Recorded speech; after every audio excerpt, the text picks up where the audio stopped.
여러분 안녕하십니까? 행복한 안식일입니다. 이제 다음 주 한 주가 지나고 나면 12월 달로 접어듭니다. 그래서 이 교회가 그 연말을 맞이해서 아주 바쁜 일정들이 참 많이 있습니다. 그 중에 하나가 이제 다음 주에 연말 기도주일을 한 주 동안 진행합니다. 그러니까 우리가 한 해 동안 하나님과의 불편한 관계, 또 우리 마음속에 정리해야 될 부분들을 충분히 회개하고 내년을 맞이하게 된다 그러면 우리 삶이 이렇게 더 발전할 수 있을 거라는 확신이 있습니다. 그래서 연말 기도주일을 준비하면서 좀 맞이하시고, 가능하면 그 시간대 이제 이 방송을 같이 하잖아요, 그죠? 그러니까 참석하지 못하는 분들도 연말 기도주일을 꼭 함께 보냈으면 좋겠습니다. 그리고 오늘 저녁에 아마 김장을 드리게 될 것 같고, 내일 이제 교회 김장을 하게 되는데, 우리 여자분들만, 집사님들만 참여하는 게 아니라 전 교인이 다 참여해서, 남자분들은 좀 이렇게 교회 지금 어수선하게 있는 부분들이 많아요. 뭐 공사 자재들도 있고 뭐 여러 가지 있는데, 함께 대청소를 하면서, 월동 준비를 대청소를 하면서 김장과 함께 하게 되니까 내일 가능하면 일정들을 조정하셔갖고 교회에 다 오셔서 연합해서 한번 교회를 아름답게 꾸미는 일에 동참해 주시기를 간절히 바라겠습니다. 그리고 직원 선거가 이제 원래 이번 주에 발표를 하려고 그랬는데 아무래도 좀 더 숙고해야 될 부분들이 있어갖고 다음 주로 아마 미뤄질 것 같습니다. 우리 직원 선출하는 부분에도 여러분 더 많이 기도해 주셔서 하나님의 뜻이 이루어질 수 있도록 기도를 부탁드리겠습니다. 그리고 마지막 하나만 더 광고를 하면, 오늘 오후 3시에 방배중앙교회에서 그 서주환 앞에서 아마 말씀 묵상에 대한 세미나를 가장 잘하시고 많이 하시는 우리 지성배 목사가 강사로 해서 이제 방배중앙교회하고 우리 교회가 연합을 해서 한 2시간 정도 세미나를 갖게 될 것 같습니다. 그래서 우리 집사님들 또 우리 청년들 모두 다 참석해서 내년에 이 말씀 묵상을 더 깊이 있게 할 수 있는 그런 유익한 또 시간들을 또 갖게 될 수 있기를 간절히 바라겠습니다. 자, 12월 21일 우리 교회에서 처음으로 하는 성경 도전 골든벨이 12월 22일 날 있습니다. 이날은 우리 집사님들 한 분도 집에 먼저 돌아갈 수가 없습니다. 다 참석해야 되는 겁니다. 그래서 그 도전 골든벨을 울리시는 분에게 뭐 여러 가지 이제 선물들을 이제 준비하는데, 아마 이 한 60만 원 상당이 되는 그 아이패드나 아니면 우리 집사님들한테는 거기에 상응하는 그런 굉장한 선물을 준비하고 있습니다. 그래서 아마 쉽게 울리기는 어렵겠죠, 그죠? 그러니까 적어도 로마서는 한 20번 정도를 통독을 하시고, 그 다음에 제가 설교한 내용들을 아마 거의 한 번 정도는 다 들으셔야지만 그 시험에서 골든벨을 울릴 수 있게끔 만들었습니다. 그래서 여러분 좀 준비하셔갖고 초대 골든벨을 울리시는 분한테는 그만큼의 영예와 어떤 그런 부분들을 좀 우리가 대우를 하려고 그럽니다. 그리고 사업계획서에 목사님 역대 목회자들과 마찬가지로 이름이 올라갈 거고요. 초대 골든벨이라고. 그리고 그분은 로마서를 강의할 수 있을 만큼의 수준이 된다고 인정을 하고 교사로서 또 활용하게끔 만들 생각입니다. 그리고 그런 분들이 교회의 또 중심 지도자가 되는 어떤 그런 방향들을 생각할 만큼 이 부분은 중요하게 생각하니까요. 교회가 좀 이쪽에 좀 몰입하셔갖고 올해는 로마서 하나만큼 확실하게 정복하고 복음에 대한 확실한 사상으로 정립하는 그런 계기가 됐으면 좋겠습니다. 그래서 지금 열심히 듣는 분들이 계신데 로마서를 좀 요약해달라 그래서 제가 이번 주부터 시작해서 다음 주는 아마 연말 기도주일이라서 거기에 관계된 설교를 할지 모르겠지만 아마 이 로마서와 빌립보서에 대한 설교를 중심으로 해서 좀 설교를 해 나가려고 생각을 하고 있습니다. 그래서 오늘 들으시는 것들을 잘 들으시면 최소한 10문제 정도는 맞출 수가 있습니다. 그러니까 적으세요. 적으시고 중요한 키들은 이제는 2번 반복하는 거니까요. 놓치지 않을 수 있도록 하시고, 여기서 핵심 원리들, 우리가 어떻게 구원받고 복음이라는 게 무엇인지에 대해서 확실하게 좀 정립하는 그런 시간이 됐으면 좋겠습니다. 자, 로마서는 어떤 책인가 하면 기독교 역사 2000년 동안 가장 영향력 있는 책 중에 하나가 이 로마서입니다. 로마서. 여러분 D.L. 무디라는 사람이 무슨 말을 했는가 하면, 성경은 지식을 더하기 위한 책이 아니라 삶을 변화시키기 위한 책이라고 그랬습니다. 이 지식을 더하는 책이 아니라 이 생명의 말씀이잖아요. 그래서 이 순수한 복음이, 순수한 하나님의 말씀이 이렇게 가공되어지지 않고 뭔가 이렇게 인간의 사상이 더해지지 않고 순수한 복음이 우리 마음속에 떨어지게 되면 삶이 변한다는 거예요. 그리고 D.L. 무디는 그걸 체험하고 그 묵상을 더 깊이 하면서 이 가라지들을 다 갈아내고 순수한 말씀들을 찾기 위해서 우리가 말씀 묵상을 하는 거예요.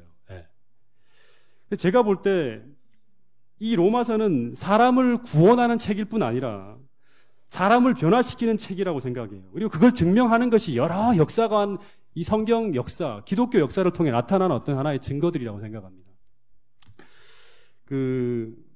이 사람이 누구냐 그러면 제가 이렇게 로마서 서문을 할 때 얘기를 했어요. 어거스틴이라는 사람인데 아마 엘렌 화이트도 이 사람이 분명히 이제 캐톨릭 신자긴 신자지만 이 사람의 회심에 대해서 엘렌 화이트이 분명히 언급할 만큼 이 사람의 회심이 진실했어요. 근데 이 사람이 로마서를 통해서 로마서 한 구절이 아니에요. 제가 볼 때는 이 로마서에 있는 사상을 통해서 이 사람이 완전히 죄에서 해방되어지고 그 참회록을 보면 굉장히 감동적인 문구들이 많이 나오는데 이 로마서를 통해 변화된 사람이 바로 초대 이 기독교 교부 철학의 어떤 기반을 놓은 어거스틴이라는 사람이에요.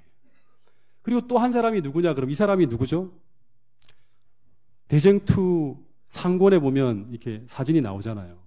이 사람이 바로 누구냐 그러면 기독교 역사의 한 획을 그은 이 종교개혁자 마틴 루터예요. 그리고 또 한 사람인 이 사람이 누구냐 그러면 감리교, 우리 재림교의 어떤 전통은 감리교를 따라옵니다. 감리교 신자들이 많은 사람들이 초대 재림교회의 지도자들이 됩니다. 근데 그 감리교의 창설자인 이 요한 웨슬레, 이 사람도 그 로마서 서문을 통해서 회심했다 그러지만 실제로는 로마서의 사상을 통해서 이 사람이 완전히 이 새로운 어떤 그런 인생을 살아가는 운명을 변화시키는 경험을 한 사람이 바로 이 요한 웨슬레입니다. 여러분 사도 바울도 마찬가지죠.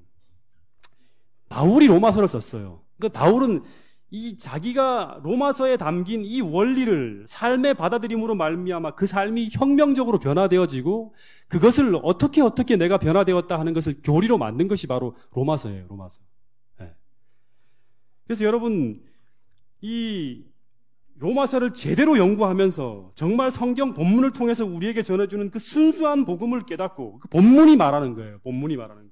그것을 삶에 받아들인다 그러면 바울처럼 예수님이 원하시는 방향으로 삶이 변화되어진다는 것이 로마서의 이야기입니다. 로마서의 이야기. 여러분, 예수님이 초림하시기 직전에 유대 사회를 장악했던 종교는 이 성경을 중심으로 믿는 사람들이 구성한 이 기독교가 아니었어요. 유대교예요, 유대교. 유대교는 완전히 기독교하고 달라요. 그 지난번 빌립보서를 통해서도 가르쳤죠. 근데 이 유대교가 실패했어요. 이 백성들한테 이렇게 좋은 감화를 끼치지 못했어요. 근데 그 당시 상황을 기록한 이 시대 소망에 보면 사람들은 유대교에서 아주 염증을 느껴 하면서 그 가르침과 종교 형식에서 전혀 생명력을 느낄 수가 없었다 그래요. 다 위선이에요, 위선. 전부 다. 근데 유대교의 실패의 가장 중요한 원인은 뭐냐 그러면 유대교는 사람을 변화시키는데 실패했다는 거예요.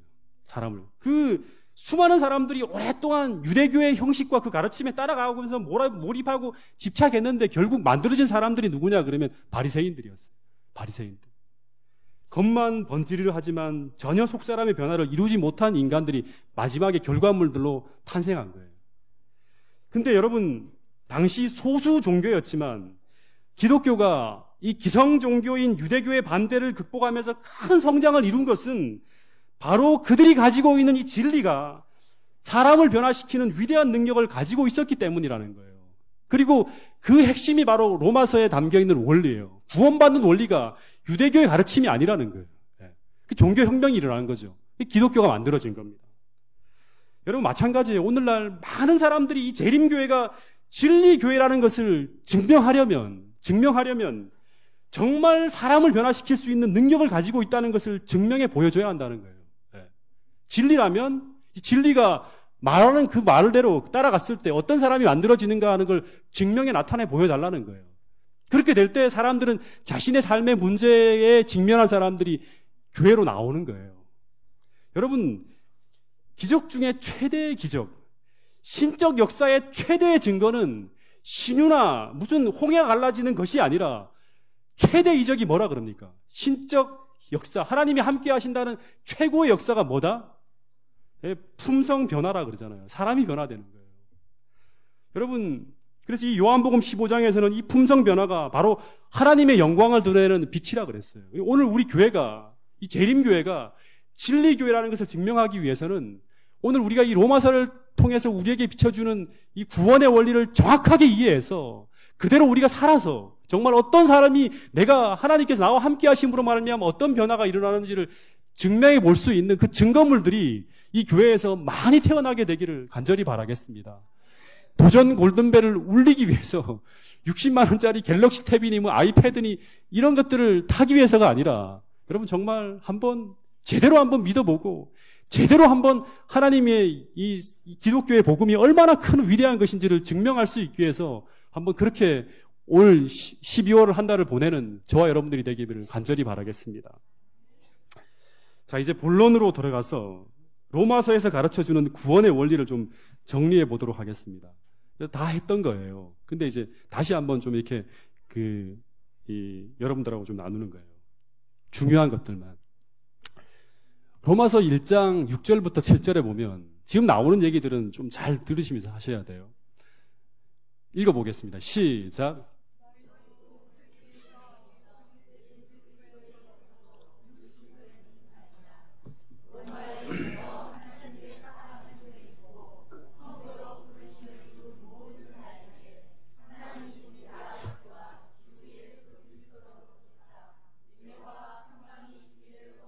네, 여기 보면 계속 반복되는 게 뭐냐 그러면 너희들은 로마에 있는 교인들이에요.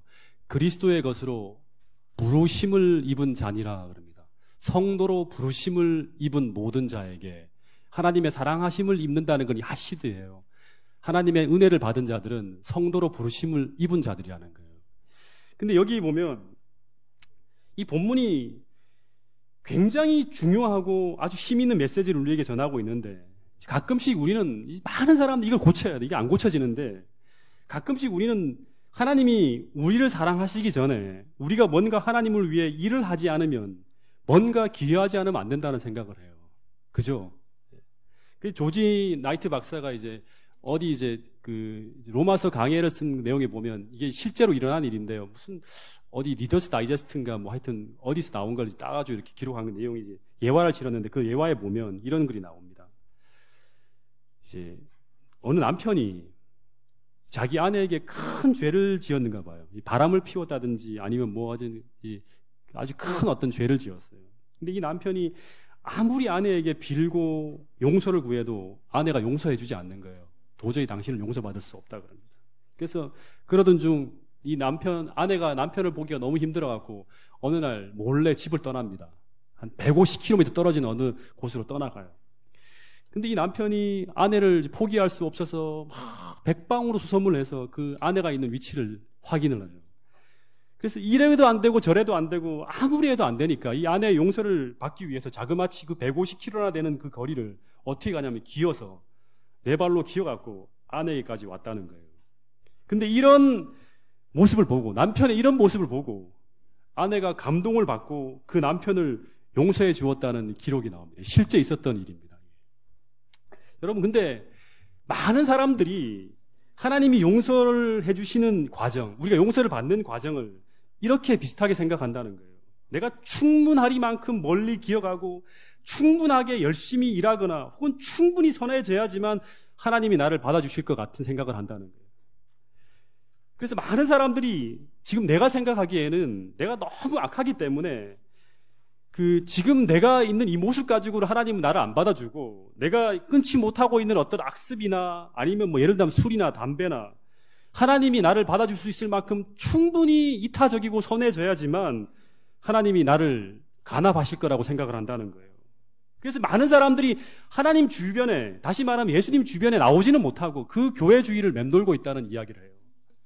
여러분 근데 제가 생각할 때는 모르긴 해도 오늘 이 동작중앙교회에 많은 사람들이 이런 생각을 하고 있을 거란 생각을 해요. 신자라고 생각하는 분들조차도 내가 먼저 하나님 앞에 나가기 위해서 스스로 개선을 하고 스스로 선행을 해서 하나님의 마음에 들 만큼 충분히 선해야지만 하나님이 내 기도를 들어주시고 나를 받아주실 거라고. 그래서 우리는 하나님의 품에 안기지 못하고 계속 그 주변만 맴돌고 있는 거예요. 계속. 여러분 꼭 기억해야 될 게 있어요. 구원의 시작은 우리 마음에서 일어나지 않았다는 거예요. 구원의 시작은. 다시 말하면 우리의 구원의 시작은 우리 안에 하나님을 향한 변화나 개선이 아니라 심지어는 우리 마음의 회개도 구원의 시작이 아니에요. 여기 본 것처럼 하나님의 부르심에서 우리의 구원이 시작됐다는 게 굉장히 중요한 어떤 그런 시작이에요, 시작. 여러분, 제가 초등학교 때 우리 부모님께 착한 아들이었을 것 같습니까? 말썽꾸러기였을 것 같습니까? 여기 저희 누나가 있네요, 참. 제가 초등학교 3학년 때인가 2학년 때인가 모르겠는데요. 제가 경찰서에 붙들려 들어간 적이 있습니다. 한번. 네. 왜 그랬는가 하면 이제 어느 날 이제 동네 쪼무레기 친구들이 이제 옛날엔 본 적이 없는데 전부 다 뭘 가지고 있냐 그러면 이 권총과 장총들을 다 하나씩 들고 있는 거예요. 장난감 총들을 전부 다. 근데 그게 당시에는 굉장히 비싼 거라서 아주 좀 이렇게 유복한 집안의 아이들이 아니면 가질 수 없는 장난감들을 다 하나씩 가지고 있는 거예요. 그래서 알아봤더니 애들이 제1극장이 당시에 이제 굉장히 번화가에 있는데 그 앞에 보면 문구점이 하나 있어요. 그 문구점에서 애들이 하나씩 둘씩 주인이 자꾸 가게를 비우니까 훔쳐가지고 온 거예요. 근데 알고 보니까 한두 번이 아니라 몇 차례씩 걸쳐서 다 그것을 해서 거의 저하고 이제 우리 동네에 이제 효진이라는 아이가 있는데 효진이라는 아이하고 저보다 한 살 어린 그 아이하고 저 2명 빼놓고는 다 장난감 총들을 가지고 있는 거예요. 그래서 같이 막 장난을 치도 걔들은 이제 장난감 총을 가지고 하고 난 작대기를 들고 하고 하니까 굉장히 마음이 속이 상하는 거예요. 그래서 그 효진이와 제가 좀 나이가 어리니까 이제 우리만 빠지게 되었고 그 혜택을 못 누리게 됐다는 걸 알고 이 초등학교 1학년이었던 효진이와 제가 3학년인지 2학년 때인지 모르겠어요. 제하고 우리 둘이서 그러면 우리 문방구를 한번 털어보자 하면서 이제 둘이 같이 이제 어설프게 이제 한 명은 이제 뭐 망을 보고 이렇게 하면서 이제 두 개를 주인이 없는 것처럼 보이더라고요. 그래서 제가 그 효진이와 들고 같이 나왔어요. 한 100m쯤 걸어가다 보니까 갑자기 어떤 아저씨가 이제 잡았다 하면서 두 놈을 딱 잡아갖고 가게 안으로 끌어들이는 거예요. 그리고 난 다음에 이제 몇 대 맞고 저는 훈방되어질 줄 알았어요. 근데 그때까지 물건이 없어진 모든 책임을 다 뒤집어 쓰고 두 아이들을 경찰서로 파출소로 보내는 거예요. 거의 지금 시청 앞에 있는 그 파출소가 있어요. 그걸로 간 거예요. 갑자기 겁이 난 이 효진이라는 아이가 이 물건은 우리가 훔친 것이 아니라 동네 형들이 이렇게 했다고 하면서 형들을 또 다 불러들이게 돼요. 동네 이제 황지 8리 6발에 있는 그 아이들을 다 들어오는 동네 아이들 다 거기 잡혀오는. 제가 초등학교 2학년이었는데요. 경찰서에 잡혀 있으면 어떻게 되냐 그러면 진짜 큰 나쁜 짓을 한 사람들이 들어오는 거잖아요. 그래서 이제 완전 난 나쁜 놈이 되었구나 하는 생각, 그리고 이제 나는 더 이상 좋은 사람이 아니라 이 사회에서 나쁜 사람으로 내가 커가겠구나 하는 생각이 들면서 계속 눈물이 나오는 거예요. 그리고 이젠 더 이상 내가 복구가 안 되는 나쁜 놈이다 생각하면서 정말 기가 막힌 거예요. 1시간가량 붙들려 있으면서. 그래서 이 아버지와 어머니를 또 어떻게 볼까 생각하니 더 기가 막힌 거예요. 도저히 집에 돌아갈 수가 없는 거예요. 근데 잠시 후에 좀 기다리니까 웬 머리가 막 산발을 하고 그리고 뭐 잠바도 대충 입고 몸빼 차림에 신발을 꺾어 신는 웬 아주머니 한 분이 아주 초췌한 모습으로 파출소 안으로 막 뛰어들어오는 거예요. 그리고 막 재훈이 어디 있냐고 막 물어보는데 딱 보니까 우리 어머니였어요. 그리고 연신 경찰서 순경들한테 잘못했다고 몸을 굽히시면서 이야기한 후에 서둘러서 이 아이들에 대한 전체 손해배상액을 다 지불하시고, 그리고 그 아이 다른 사람들은 아무도 안 왔어요. 저희 어머니가 다 지불하시고 저희 모두를 서둘러서 탁 데리고 나오시는 거예요. 그리고 난 후에 저는 이제 반은 죽을 줄 알았어요. 근데 근심 어린 표정으로 어머니가 계속 걸어가시면서 집 근처까지 와서 딱 한마디 하시는 말씀이 뭐냐 그러면, 재훈아, 이런 데 출입하면 안 된다. 다시는 이러지 마라 그러시는 거예요. 근데 아마 저희 누나가 그때 같이 있었던 것 같아요. 지금 기억이 나는데. 넌 전과 1범이야. 전과 1범이야. 계속 얘기하는 거예요. 그리고 집에 돌아와서는 이제 어머니가 어떻게 하시냐 그러면, 오히려 제가 그 경찰서에서 순경들에게 혼나면서 얼마나 놀랬을지를 아시고 집에 따뜻한 물을 받아갖고 목욕을 시켜주시는 거예요. 긴장을 풀어주면서. 여러분, 에덴 동산에서 아담과 하와가 죄를 지었을 때 하나님은 아담과 하와가 죄를 회개하고 당신 앞으로 기어올 때까지, 다시 말하면 아담과 하와가 충분히 선해질 때까지 하나님은 아담과 하와를 외면하면서 기다리지 않으셨다는 거예요. 어머니처럼 찾아오시는 거예요. 이렇게. 그 죄를 지은 현장까지 찾아오는 거예요. 죄가 발생했을 때 아담과 하와는 하나님을 찾지 않았어요. 하나님을 피해 숨어있는 그 잃어버린 아담과 하와를 찾기 위해서 부르시면서 먼저 찾아오신 분이 하나님이셨다는 사실은, 이거는 우리에게 죄인을 구원하시는 굉장히 중요한 원리를 설명해 주는 거예요. 여러분, 이것이 바로 뭐냐 그러면 누가복음 15장에도 등장하는 그 잃은 양이 찾아갑니까? 주인을 못 찾아가요. 길을 잃었어요. 잃어버린 동전, 그리고 반항하는 아들을 먼저 찾아 나서시는 아버지의 비유로 나타난 하나님의 모습이었습니다. 여러분, 마찬가지로 이 바울이 예수님을 만난 것 똑같은 거죠. 이 똑같은 원리를 통해서 바울이 자기가 회개의 시작, 다시 말해 하나님을 찾아가는 그 시작이 어디 있는지를 설명하는 거예요. 여러분, 바울도 그가 예수님을 찾아가면서 만난 것이 아니라 살기 등등해서 예수님과 전혀 반대 방향, 멸망의 방향을 향해 달려가는 이 바울을 구원하기 위해서 그의 뒤를 쫓아가시는 분이 하나님이었다는 사실을 기술하고 있습니다. 여러분, 정말 이런 모습을 볼 때 우리 하나님이 잘 들으셔야 돼. 이걸 좀 바꿔야 돼요. 내가 잘못한 것이 무엇이고 착한 것이 무엇인가를 이렇게 딱 재판하시는 엄격한 재판장이 아니라 우리 아버지와 어머니의 따뜻한 사랑을 가진 분이라는 사실을 성경을 통해서 우리는 봐야 되고, 그것을 그 원리를 가지고 우리가 구원받는 원리를 이해해야 된다는 거예요. 여러분, 그래서 누가복음 19장 10절에 이런 말씀이 있습니다. 같이 한번 읽어보겠습니다.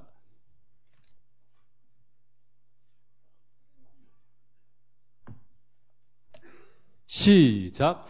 인자에 온 것은 잃어버린 자를 찾아 구원하려 하심이니라. 인자에 온 것은, 예수님이 오신 것은 잃어버린 자를 찾아 구원하기 위해서 오셨다. 여러분, 그래서 우리를 찾아 나서시는 분도, 그리고 우리를 부르시는 분도 하나님이시라는 것을 기억하면서 이 구원의 원리에 대한 시작을 출발하는 거예요. 여러분, 그래서 우리를 찾아 나서서 우리를 부르시는 이 하나님의 음성을 우리가 들어요. 여러 가지 사건과 또 삶에 벌어지는 상황을 통해서. 근데 이 절망적인 처지에서 우리가 구원을 받기 위해서 이 하나님의 음성을 들을 때 우리가 해야 할 일은 하나예요. 단 하나. 그게 뭐냐 그러면 바로 이 하나님의 부름에 반응하는 거예요. 이 부름에 반응하는 것을 뭐라 그러냐 그러면 믿음이라 하고, 이 믿음의 결과가 바로 뭐냐 그러면 구원이라는 거예요. 이 하나님의 부르심을 들었을 때 내가 선행을 하고 뭔가를 기여를 해서 하나님께 나오는 것이 아니라 이 하나님의 부름에 반응을 하고 이 반응하는 것을 믿음이라 그러고, 이 믿음의 결과가 바로 뭐냐 그러면 구원이라는 거예요. 구원. 아시겠습니까? 그래서 로마서를 통해서 우리가 꼭 배워야 될 첫 번째 교훈은 구원의 시작은 하나님의 부르심에서다. 이거 다 적으셔야 돼요. 이게 1번 문제가 될 수 있습니다. 부르심이다. 이 부르심에서 우리의 구원이 시작되었다는 거예요. 이 부르심을 에베소 2장 8절에서는 하나님의 은혜라고 표현해요. 하나님의 은혜. 이 부르심을 하나님의 은혜로. 너희가 그 은혜를 인하여, 이런 하나님의 큰 사랑 때문에 우리를 포기할 수 없는 이 하나님의 찾아오심, 이 은혜로 인하여 믿음으로 말미암아 구원을 받았으니 이것이 너희에게서 난 것이 아니라 하나님의 무엇이다? 선물이다. 선물. 한번 읽어볼까요? 에베소 2장 8절. 시작. 너희는 그 은혜를 인하여 믿음으로 말미암아 구원을 받았으니 이것은 너희에게서 난 것이 아니라 하나님의 선물이다. 철저한 이 인식이 필요해요. 그래서 근데 이제 우리가 이 하나님의 부르심에 반응해서 그 앞에 나오게 될 때 이제 하나님의 이런 어떤 큰 사랑의 원리를 봤어요. 찾아오시는, 우리의 마음 문을 두드리시는 하나님을 보게 돼요. 보게 될 때 첫 번째로 경험하는 것이 무엇일까요? 이 부르심에 반응해서 우리가 죄인이 로마서를 통해 본다 그러면 처음으로 하나님께 나가게 될 때 이제 하나님이 계시는구나. 하나님께서 이제 이 나를 구원하시는 이 초청을 내가 보게 되고 그 앞으로 한 발짝 두 발짝 걸어 나가게 될 때 첫 번째로 경험하게 되는 것이 무엇일까요? 이 정로의 계단 스텝 투 크라이스트 똑같은 과정을 소개해요. 엘렌 화이트. 첫 번째 인류를 위한 하나님의 사랑. 그 다음에 두 번째 단원이 뭐죠? 스텝 투 크라이스트. 하나님께로 나가는 길. 첫 번째 인류에게 필요한 하나님의 사랑. 그 다음이 뭐죠? 죄인에게 필요한 그리스도, 그 다음이 회개입니다. 이게 똑같아요. 이 하나님의 부르심을 보고 하나님의 악한 사랑을 이렇게 보게 될 때, 우리가 그 앞에 한 발짝 두 발짝 날아가게 될 때, 그 첫 번째로 경험하게 되는 증상이 말은 뭐냐 그러면 내가 죄인이라는 것을 느끼고 그 다음에 회개하는 거예요. 회개하는 거. 이거 적으셔야 돼요. 그러니까 하나님의 부르심, 그 다음에 두 번째 내가 죄인이라는 걸 느끼고 그 다음 회개하는 거. 이 과정이 생략되어지면 정상적인 그리스도인이 절대 만들어질 수 없어요. 네. 이 두 번째 과정은 진짜 중요합니다. 그리스도인이 되기 위한 기초 과정이. 이게 없이 나가는 사람들이 바리새인이 되는 거예요. 네. 네. 이 회개의 깊이에 따라 우리의 하나님의 은혜를 받을 수 있는 우리의 그릇의 크기가 결정되어지는 거예요. 내가 얼마나 하나님이 필요한 존재인지를 못 보면 그 은혜가 그만큼 적게 들어오는 거예요. 이 두 번째 과정이 순서대로 흘러가지 않으면 절대 정상적인 그리스도인이 될 수 없어요. 회개 없이 하나님을 만난다. 이거 불가능해요. 여러분, 이 회개를 경험하기 위해서는 우리는 이 하나님의 엑스레이 앞에서 내 참된 모습, 내 숨겨진 모습이 노출되어지는 그 참된 내 자신을 보는 경험이 있어야 돼요. 이게 안 되면 난 정말 잘난 사람이에요, 언제나. 이 의식이 계속 내 머릿속에 있기 때문에 우리는 정말 이 빌립보서 2장에 나와 있는 그 겸손한 그리스도인, 진짜 하나님이 함께 하시는 그 그리스도인이 될 수가 없어요. 언제나 하나님을 자랑하는 것이 아니라 자기를 자랑하게 되고, 하나님을 높이는 것이 아니라 내 자아를 높이는 일만 계속 벌어지는 거예요. 내가 한 모든 커리어, 내가 한 일들 전부 다 인간을 높이는 쪽으로 계속 그 삶이 나가는 거예요. 하나님께 영광이 아니라. 저희 형수가 이제 동현이 엄마죠. 여기 지금 동현이가 왔는데, 암 진단이 떨어지고 난 후에도 한동안 내가 암 환자라는 사실을 인정하지 못했어요. 왜냐 그러면 아픈 데가 없으니까. 근데 이 CT 검사와 페트 검사 그리고 마지막 조직 검사까지 다 확인하고 난 후, 그 사진에 펼쳐지는 그 위험한 암 조직을 딱 확인하고 난 후에 비로소 자기가 암 환자라는 것을 자각하게 되고, 그 다음에 필요한 이 치료 방법들을 받아들이기 시작하는 거예요. 똑같은 원리입니다. 여러분, 하나님은 먼저 복음의 치료 방법을 제시하기 전에 로마서를 보면 1장부터 시작해서 1장 18절 정확하게 말하면 3장 20절까지 거의 굉장히 긴 어떤 그런 시간을 통해서, 이 로마서의 두 번째 단락인데요, 긴 내용을 통해서 인간 문제를 진찰하신 후에 하나님의 진단서를 제출합니다. 인간에게 보여줘요. 네 상태가 어떤지를, 너희들의. 근데 그 진단의 결과가 뭐냐 그러면 로마서 3장 23절에 보면 우리는 절대 스스로의 힘으로는 하나님의 영광에 이를 수 없는, 하나님과 교제를 지속할 수 없는 철저한 죄인이라는 거예요. 철저한 죄인이라는 거예요. 그대로 가면 멸망한다는 거예요. 이게 하나님의 우리에게 보여준 진단서예요. 그래서 이 로마서 1장 18절부터 시작해서 3장 20절까지는 죄 문제에 대한 하나님의 진단이고, 그 나머지 부분은 하나님의 치료 방법이 쫙 다루어지고 있어요. 그 다음은 계속 그 치료 방법을 우리는 하나님의 복음이라 그래요. 복음. 치료할 수 있어. 너희들 절망적이지만 치료할 수 있다고 얘기하는 거예요. 너희들 이게 진짜 회복 불능이 아니라 치료받을 수 있다고 하는 게 복음인 거예요. 네. 여러분, 그래서 왜 복음을 이해하기 전에 먼저 사람들로 하여금 이 죄 문제를 깊이 보게 하는가? 복음이라는 게 이거기 때문에 그래요. 자, 이정혜 집사님 어디 계신가요?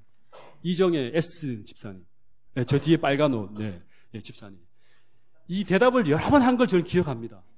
복음은 뭐다? 로마서 공부할 때. 너무 오래됐네요. 로마서 공부한 지가 참 오래됐습니다.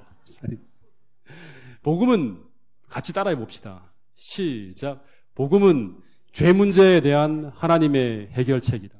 정말 중요합니다. 죄 문제에 대한 하나님의 해결책이다. 그래서 여러분, 예수님이 이 땅에 오신 목적은 우리 잘 먹고 잘 살게 하기 위해서, 우리를 이 땅에 단지 행복하게 살게 하기 위해서 이 땅에 오셨다고 말하지 않아요. 예수님의 이름의 뜻은 자기 백성을 어디서? 저희의 죄에서 구원할 자라는 거예요. 저희 죄에서. 우리의 모든 인생의 고통, 우리의 모든 어떤 불행은 다 죄예요. 그래서 하나님은 먼저 이 근본적인 문제인 이 문제를 다루기 위해서 이 땅에 오신 거예요. 그리고 해결책을 가지고. 그래야지만 우리는 다시금 진짜 제대로 사는 창세기 1장, 2장으로 돌아갈 수 있기 때문에 그렇습니다. 잃어버린 낙원을 다시 찾을 수 있기 때문에 그렇습니다. 여러분, 잘 먹고 잘 살고 내가 이 땅에서 조금 성공하고 하는 것이 우리의 행복에 필수적인 것이 아닙니다. 예. 우리가 이 문제를 제대로 해결하지 못하면, 이 문제가 삐그덕거리면 결국에는 우리 신앙생활 다 실패하는 거예요. 여러분, 그래서 이 복음을 먼저 제시하기 전에 먼저 우리가 구주가 필요한 100% 죄인임을 확신하지 못하면, 다시 말하면 우리가 이 인식에 실패한다면 복음은 우리에게 전혀 복음이 되어질 수 없습니다. 왜냐하면 우리가 철저한 죄인이고 죄가 얼마나 치명적인지를 모르면, 다시 말해서 우리가 얼마나 깊이 병든 사람인지를 모르면 그 사람은 절대 복음의 필요를 느낄 수가 없기 때문에 그렇습니다. 여러분, 예수님이 십자가에서 엄청난 희생을 통해서 우리에게 베풀어진 이 용서와 그 속죄하시는 은혜와 이 구원이 여러분에게 정말 크고 얼마나 감사한 것인지 여러분 느끼고 있습니까? 네. 이게 느껴지려 그러면 내가 얼마나 절망적인 처지에 있었는지를 알게 되면 감사함으로 받아들일 수가 있어요. 그렇지 않으면 이게 별거 아니에요. 여러분, 이거를 인식하지 못하는 사람에게는 예수 그리스도를 믿으라는 소리가 복음이 아니라 소음입니다. 소음. 제가 지난번에 이제 말씀드린 것 같은데요. 제가 처음 예수님을 믿고 나서 주체할 길 없는 뜨거움을 가지고 제일 먼저 누구에게 이 복음을 전했는가 하면요. 우리 제일 사랑하는 사람이 누굴까요? 우리 아버지와 어머니입니다. 아버지와 어머니. 그때 아마 저희 누나도 같이 있었을 것 같아요.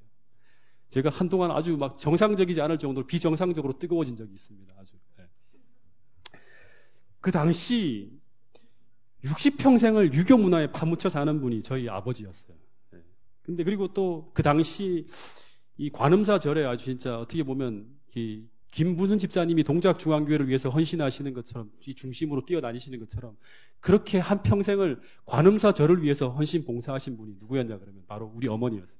15년 이상, 큰형님이 대학 합격하고 난 후에 15년 이상 아주 열성 신자로 활동하던 어머니에게 제가 이 막내 아들이 이 복음을 전한다는 것이 결코 쉬운 일이 아니었어요. 근데 그걸 알고 제가 한 며칠 동안 아주 뜨겁게 울면서 기도하면서 열렬하게 복음을 전할 기회를 달라고 아주 기도하고 때를 기다렸어요. 하나님 기회만 주시면 제가 어머니 아버지에게 복음을 전하고 말겠습니다 하면서 한 방에 회개할 수 있도록 도와달라고 하면서 막 기도하며 준비했어요. 근데 어느 날 제가 이렇게 집에 방문을 열고 딱 들어가 보니까 아버지가 안방에 주무시고 계시고 어머니는 윗목에서 뭘 하고 계시더라고요. 그리고 집에는 아무도 없어요.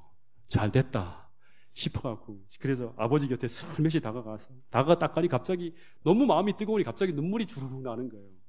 눈물을 막 흘리면서 아버지 손을 탁 잡았어요.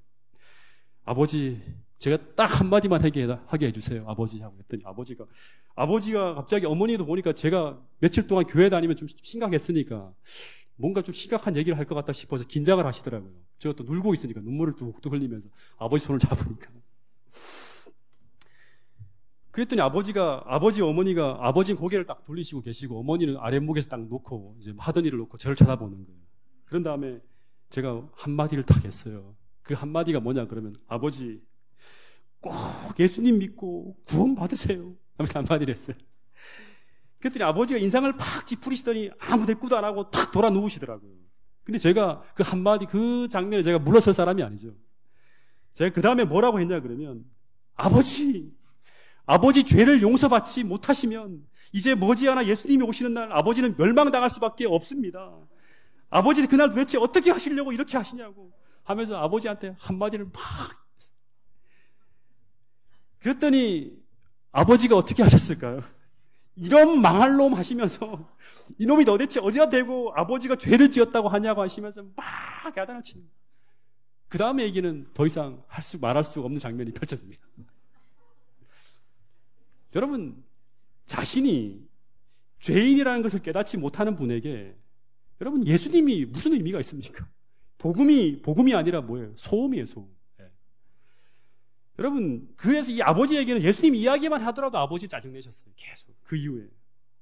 그 후 한 10년 동안 절대 복음의 복자도 못 꺼내고 지내다가 아버지가 말기 간암 선고를 받은 후에 아버지가 평생 살아온 삶을 후회하며 아버지가 참으로 아주 마음이 가난해졌을 때 그때 아버지에게 예수님이 필요한 존재였어요.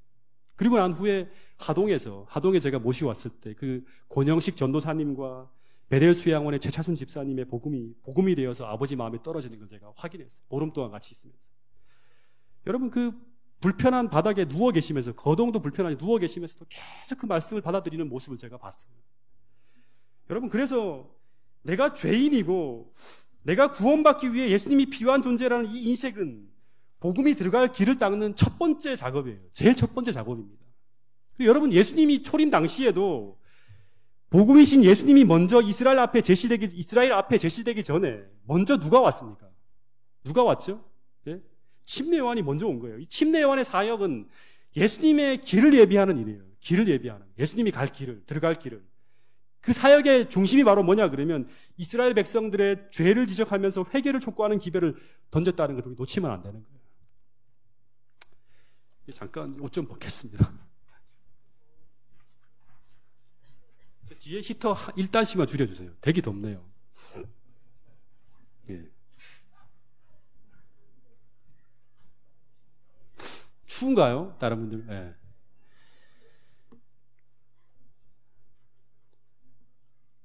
여러분, 근데 우리가 어떻게 죄인이라는 걸 내가 인식하게 되는가? 참 어려운 질문인데요.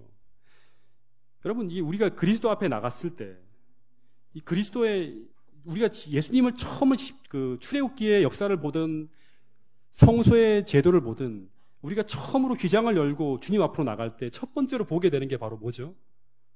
첫 번째로 만나게 되는 게 유월절 십자가예요. 십자가.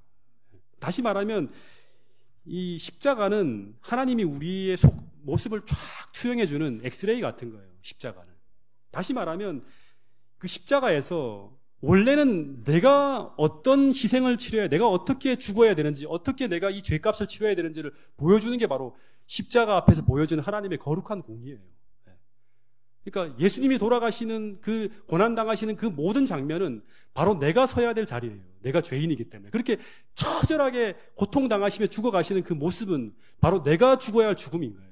그래서 이 십자가에서 나 때문에 나를 구원하기 위해 피를 흘리면서 거룩한 하나님의 공의 아래서 내가 있어야 할 자리에서 나를 대신해서 고통을 받으면서 돌아가시는 그 구주를 바라보게 될 때, 그러니까 내가 있어야 할 자리에 예수님이 대신 서신 거예요.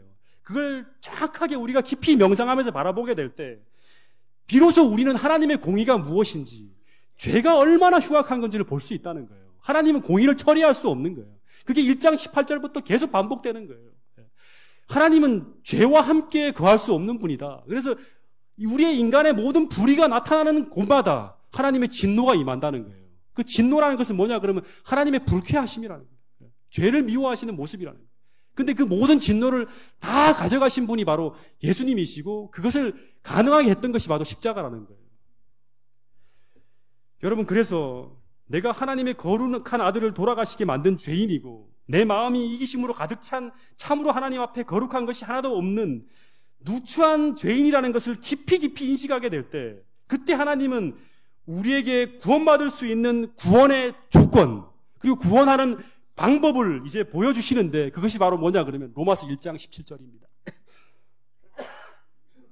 자, 같이 한번 읽어보겠습니다. 시작. 복음에는 하나님의 의가 나타나서 믿음으로 믿음에 이르게 하나니 기록된 바 오직 의인은 믿음으로 말미암아 살리라 함과 같으니라. 되게 유명한 성경절입니다. 오직 의인은, 다시 말하면 하나님을 믿는 그리스도인, 하나님의 것은, 성도는 오직 믿음으로 산대요. 오직 믿음으로. 그러니까 내가 철저하게 하나님 필요한 분이라는 걸 인식하지 못하면 이 말씀이 빛으로 내게 비치지 않아요. 수많이 듣지만 이게 여러분에게 자극이 됩니까 지금? 마틴 루터처럼 그렇게 여러분의 삶을 변화시키는 감격적인 말씀이 되나요? 한번 물어보겠습니다. 여러분은 지금 예수님이 재림하시면 구원받을 수 있다는 확신이 있습니까?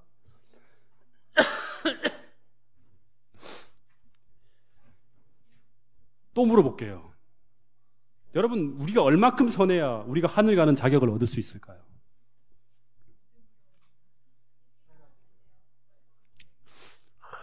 네. 이 말씀 보고 쉬고 얘기하신 것 같아요. 여러분, 다시 한번 물어볼게요. 여러분, 지금 여러분 구원에 대한 확신이 있습니까?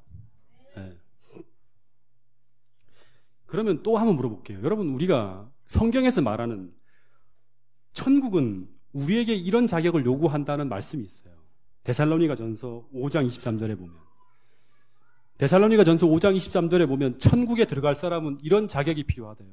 그 내용을 보면 점도 없고 흠도 없는 완전한 사람만이 예수님 재림하시는 날, 그날 무너지지 않고 서서 천국에 갈 수 있다고 얘기합니다. 다시 말해서 이 말은 뭐냐, 그럼 우리가 예수님처럼 그렇게 사는 사람이 되어야 한다는 거예요. 여러분, 이걸 잊어서는 안 돼요. 근데 매일매일 우리는 그 기준에 미칩니까? 못 미칩니까? 미치지 못하는 거예요. 그러니까 계속 흔들리는 거예요. 매일 매 순간 흔들리는 거예요.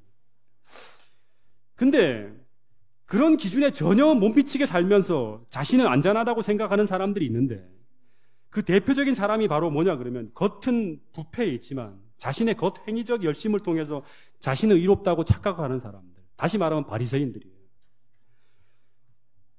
여러분, 근데 대부분 양심적인 그리스도인들은 아무리 해도 하나님 앞에 의롭지 못한 자신의 모습을 보면서 이 벽에 부딪히는 고민 속에 절망하는 사람들이 참 많아요. 여러분, 이 로마서 1장 17절과 연관되어진 대표적인 인물이 누구냐 그러면 이 마르틴 루터인데, 이 루터는 이 성경절 하나로 종교 혁명을 일으킵니다. 자신의 삶의 혁명도 일어나고. 이 사람의 이야기를 잠깐 좀 소개를 하면, 이 마르틴 루터가 22살에 이 수도사가 되기로 결심을 하고 1505년 7월 17일이에요. 7월 17일. 아주 엄격한 규칙을 따르기로 아주 소문나 있는 이 어거스틴파 은둔 수도원에 들어갑니다. 이 수도원의 별명이 뭐냐 그러면 검은 수도원이라고 부르는데, 그 이유는 전부 다 검정색 옷을 입고 이제 엄격한 수도 생활을 하기로 이름난 곳이에요. 근데 이 수행 과정을 기록한 글을 보면 어떻게 지내냐 그러면 한 10일, 길면은 20일 정도 동안 아무것도 먹거나 마시지 않아요.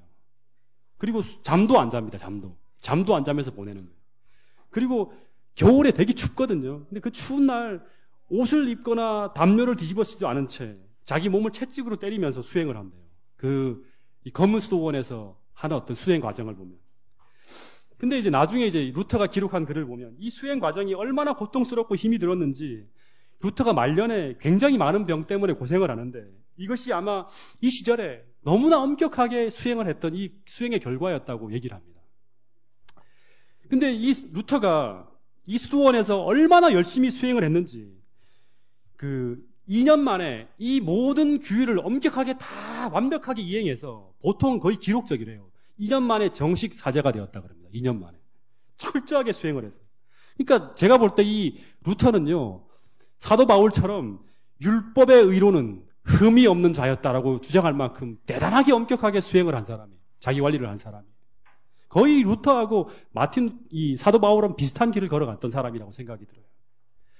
그래서 이 루터가 자기 자서전에 보면 수도사의 생활로 하늘을 얻을 수 있는 사람이 있다면 그 사람은 바로 나였다고 말할 정도로 어떤 수도사보다도 열심을 냈던 사람이에요. 근데 여러분, 그럼에도 불구하고 계속 그의 양심은 지속적인 죄책감으로 시달렸으며, 그러면서도 늘 자기의 이 양심의 괴롭힘을 당하는 이런 어떤 작은 잘못들을 볼 때마다 어떻게 했냐 그러면 계속 끊임없이 고해성사를 했대요. 신부 앞에 찾아가서 제가 이런 죄를 지었습니다. 계속 이걸 덜기 위해서. 근데 아무리 종교적인 일을 철저히 해도 자신이 의롭게 되었다는 확신이 오지 않고 나는 하늘을 얻을 수 없는 사람이라는 생각이 계속 드는 거예요. 그래서 절망감에 빠져 있는 어느 날, 이 사람이 이제 로마에 가서 공부할 일이 생겼는데, 그래서 박사 과정을 진행을 해요. 그때 이제 신학 성경을 굉장히 많이 읽었는가 봐요. 그때 밤낮 없이 로마서를 연구하다가 이제 그러면서 새벽 서광이 떠오는 거예요. 그때 글을 기록한 이 글을 보면 이런 말씀이 있습니다. 한번 들어보세요. 내가 밤낮으로 로마서 1장 16절 17절을 명상했을 때 결국 하나님은 자비하신 분임을 깨달았다. 즉 하나님의 의가 복음에 계시되었고 의인은 믿음으로 살리라를 밤낮으로 명상했을 때 나는 하나님의 의를 올바르게 이해하기 시작했다. 즉 하나님께서 그의 선물인 우리의 믿음을 보시고 이 하나님의 의로서 우리를 의인 혹은 칭의하신다는 것이다. 나는 하나님의 의가 복음에 계시되었다고 하는 것을 자비로우신 하나님께서 우리의 믿음에 의하여 우리를 칭의하시는 수동적인 의라고 이해하기 시작하였다. 의인은 믿음으로 말미암아 살리라는 것은 바로 이것을 뜻한다. 바로 이 첩경이 나로 하여금 중생하는 느낌을 느끼게 했고 활짝 열린 문을 통해서 낙원으로 들어가는 것을 경험하였다. 그때부터 성서 전체가 새롭게 이해되기 시작하였다. 죄가 얼마나 벗어나기 힘든 것인지, 내가 정말 스스로의 힘으로는 도저히 풀려날 수 없는 궁지라는 것을 알게 되었을 때 비로소 이 로마서 1장 17절이 빛나는 광채로 나에게 비치기 시작했다. 여러분, 그래서 이 진짜 여기 나타난 이 복음에는 하나님의 의가 나타난다는 이 하나의 키워드가요, 내가 정말 내 스스로의 힘으로는 의를 이룰 수 없는 존재라는 것을, 내가 정말 인생의 궁지 안에 앞에 있다는 것을 확실하게 루터처럼 인식하게 될 때, 그때 이 루터에게 비친 이 빛이 그에게 지금 새로운 인생의 빛의 서광을 보여준 것처럼 우리에게도 그렇게 비치기 시작한다는 거예요. 여러분, 한번 물어볼게요. 이 하나님의 의라는 게 뭘까요? 하나님의 의. 이 용어들이 이해가 되세요? 복음에는 하나님의 의가 나타나서 할 때. 이 하나님의 의가 뭐죠? 쉽게 말하면 하나님이 만들어 주신 의예요. 하나님이 여러분에게 주신 의예요. 그러면 이 하나님의 의의 반대가 뭘까요? 이 하나님의 의 반대. 나의 의, 인간의 의예요. 내 노력으로, 내 행위로 만들어진 의예요. 그러니까 이 의를 가지고 있는 사람만이 결국 데살로니가 전서 5장 23절에 말한 것처럼 천국에 들어갈 수 있는 자격을 얻는 거예요. 근데 우리가 이 의를 가져야 돼요. 근데 이 의가 내 의를 가지고 하나님 앞에 서는가, 하나님의 의를 가지고 서는가는 굉장히 중요한 거예요. 여러분, 우리가 아무리 노력해도 인간의 행위로는 하나님의 심판을 통과할 만큼 충분히 선해질 수 없다는 것. 그래서 이 속절없는 인간에게 하나님 심판대 앞에 당당히 설 수 있도록 하나님의 주신 선물이 하나님의 의라는 사실을 여러분 분명히 인식하셔야지만 우리가 우리의 선함과 우리의 노력을 포기하고 하나님을 받아들일 수 있는 거예요. 여러분, 우리가 내는 헌금이나 우리가 내는 교회에서 봉사하는 봉사나 우리의 행함이 아니라 철저히 하나님의 공로와 하나님의 은혜로 주어지는 이 하나님의 은혜를 가지고 마지막 날 하나님 앞에 두려움 없이 설 수 있다는 사실을 꼭 믿게 되기를 간절히 바라겠습니다. 여러분, 내가 행한 선행, 내가 행한 공로, 내가 행한 의는 다 더러운 것입니다. 전부 이 인간의 이기심에 자유로운 것이 하나도 없어요. 루터가 계속 명상하면 명상할수록 자기가 행하는 모든 것이 인간에게 보여주기 위해서 어떤 이 대가를 바라는 그 목적으로 자기가 실천하고 있다는 걸 깨달으면서 계속 양심이 불편한 걸 느꼈던 거예요. 내 이기심의 뿌리가 아주 깊이 들어가 있다는 걸 깨닫고 날마다 절망한 거예요. 여러분, 그래서 이 구원의 문제는 처음부터 끝까지 나의 행위와 나의 행위가 아닌 하나님의 의이고, 이 하나님의 의를 붙잡게 하는, 다시 말하면 철저한 믿음의 문제라는 것을 여러분 인식하게 돼야 돼요. 그래야지만 오직 의인은 믿음으로 말미암아 산다는 거예요. 믿음으로 말미암아. 제 가까운 어떤 사람이 언제나 제게 하는 말이, 정말 너무나 악한 자기 자신의 모습을 보면서 너무나 깊은 절망감을 느낀다는 거예요. 근데 이 이야기가 하루 이틀이 아니라 매일매일 반복이 돼요. 이런 분들이 참 많죠. 솔직히 말하면 그런 사람들은, 그런 부류의 사람들은 제가 이렇게 같이 대화를 나눠보잖아요. 그럼 저보다 훨씬 더 의로운 삶을 살고 있고 저보다 훨씬 더 깨끗한 양심을 가지고 살고 있어요. 그러면서도 날마다 양심의 가책을 느끼면서 괴로워하면서 흔들리는 거예요. 화요일, 금요일, 안식일 하루도 빠지지 않고 교회에 다 출석하고 있고, 그리고 하나님의 사업을 굉장히 열성적으로 받드는 사람들이에요. 여러분, 물론 날마다 회개하는 삶을 살아가는 것은 굉장히 옳은 일이에요. 근데 이 죄책감이 하나님을 향한 이 믿음을 흔들 정도로 위협하는 경우가 있다는 거예요. 절망하는 거예요. 하나님과 멀어지고 갑자기. 왜 그럴까요? 가만히 그 사람과 대화를 나누다 보면 그 하나의 중요한 이유를 발견할 수 있어요. 그것은 바로 뭐냐 그러면 나를 바라보는 거예요. 나를 바라보는 거. 네. 여러분, 믿음이라는 것은, 이거는 정말 메모하세요. 믿음이라는 것은 우리가 바라보는 관점을 바꾸는 거예요. 굉장히 중요합니다. 여러분, 믿음으로 사는 사람은 나를 바라보는 사람이 아니라 하나님의 의, 하나님의 복음에 하나님의 의가 나타났다 했잖아요. 이게 복음을 주목하는 거예요. 이 하나님의 의, 예수 그리스도께서 나를 위해 이루어 놓으신 그 의를 바라보며 사는 사람이 바로 뭐냐 그러면 의인이에요. 의인. 믿음의 사람이고. 여러분, 나를 바라보면 속절이 없어요. 나에겐 기대할 희망이 하나도 없다는 것이 이 로마서 1장 18절부터 3장 20절까지 계속 얘기하는 거예요. 나를 바라보면 절대 전부 우리는 하늘 갈 수 있는 자격을 얻을 수 있는 사람이 아무도 없어요. 다시 말하면 베드로처럼 나를 바라보는 순간 이 그리스도의 은혜의 빛이 다 사라지고 우리는 물속에 빠져들어가는 거예요. 여러분, 아무리 열심히 살아도 죽을 수밖에 없는 자기 자신의 더러운 삶의 모습만이 계속 보여지는 거예요. 여러분, 그래서 우리는 이 사단이 나의 연약함을 공격하면서 나로 하여금 그리스도를 붙든 이 믿음의 손을 놓게 만들려고 공격할 때마다 우리는 어떻게 맞서야 되냐 그러면 나를 위해 제공하신 이 주님의 십자가의 공로와 이 대속의 은혜, 그것을 통해서 우리에게 주어진 이 하나님의 의를 내 것으로 믿을 수 있는, 받아들일 수 있는 그 믿음을 가지고 맞서야 되는 거예요. 여러분, 다시 말하면 하나님이 나를 심판하실 때 하나님은 나의 생애를 보시는 것이 아니라 그리스도의 의의 옷으로 가려진 그리스도의 생애를 통해 나를 보고 심판하신다는 것이 로마서에서 말하는 이 심판의 핵심이에요. 다시 말하면 갈라디아서 3장 26절에 보면 그리스도와 함께 침례를 받은 사람은 무엇으로 옷 입었다? 무엇으로 옷 입었다? 네. 무엇으로 옷 입었다? 한번 펼쳐보겠습니다. 갈라디아서 3장 26절.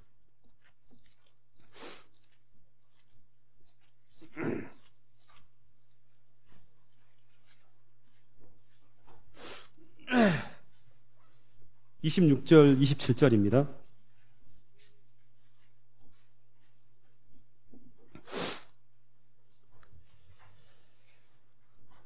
같이 읽어보겠습니다. 시작. 너희가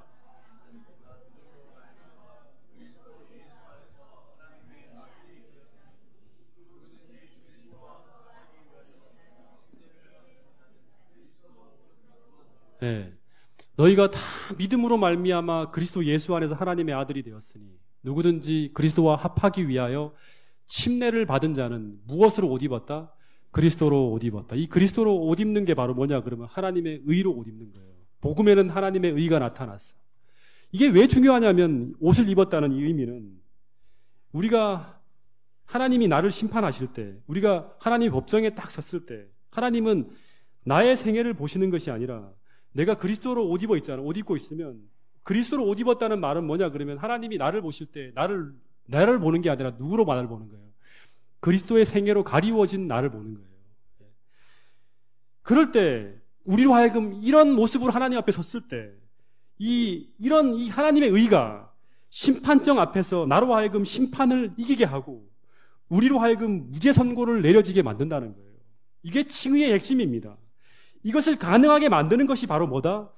믿음이라고 로마서는 주장하고 있는 거예요. 이게 굉장히 중요한 거예요. 그래서 이 하나님과 내가 바른 관계 속에서 이렇게 믿음으로 말미암아 이루어졌을 때 하나님은 내 기도를 들으시고 이제 그리스도 안에 있는 자에게 무죄를 선고하시고 그리고 내가 하늘의 어떤 여러 가지 것들을 하나님의 아들로서 주장할 때 그 모든 것이 이루어지게 한다는 거예요. 여러분, 그래서 이 구원이나 의는 선하게 되는 데서나 선해지려고 노력하는 데서 오지 않고 구원하는 복음의 능력을 믿는 믿음에서 온다는 거예요. 여러분, 그래서 구원은 처음부터 끝까지 믿음의 문제예요. 그래서 의인은 오직 믿음으로 말미암아 사는 거예요. 여기에 희망이 있는 거예요. 그리고 여기에 따른 순종의 문제는 이 다음번 제가 다음 안식일 날 또 설명해 드리도록 하겠습니다. 말씀을 줄이도록 하겠습니다. 오늘 이 공부해서 그런지 아멘 소리가 하나도 안 나오네. 마칠 때 아멘 하는데 말씀을 줄이겠습니다. 네. 기도하겠습니다. 하늘아버지, 우리가 참으로 너무나 무지한 사람들입니다. 주님, 우리가 성경을 볼 때 내가 가지고 있는 상식이나 내가 가지고 있는 어떤 견해를 가지고 성경을 내가 마음에 맞는 대로 우리가 보는 것이 아니라 처음에 하나님께서 우리에게 주신 그 순수한 복음을 우리가 성령을 통해서 발견하게 하여 주시고 우리 모든 동작중앙교회 성도들이 이 믿음의 위력, 정말 하나님의 믿음으로 말미암아 의로워진 삶에 주어지는 그 축복이 무엇인지를 꼭 경험할 수 있도록 도와주시고 마침내 우리가 믿음으로 말미암아 살아가는 그 삶의 길을 선택할 수 있는 우리 모두가 될 수 있도록 축복하여 주시옵소서. 주님, 12월 한 달 내내 이 교회가 로마서로 말미암은 축복을 경험하게 하여 주시고, 우리가 정말 이 로마서를 통해서 바울이 경험했던 그와 같은 위대한 변화가 이 교회 많은 사람들에게 축복처럼 이루어질 수 있도록 도와주시옵소서. 예수님 이름으로 기도드렸습니다. 아멘.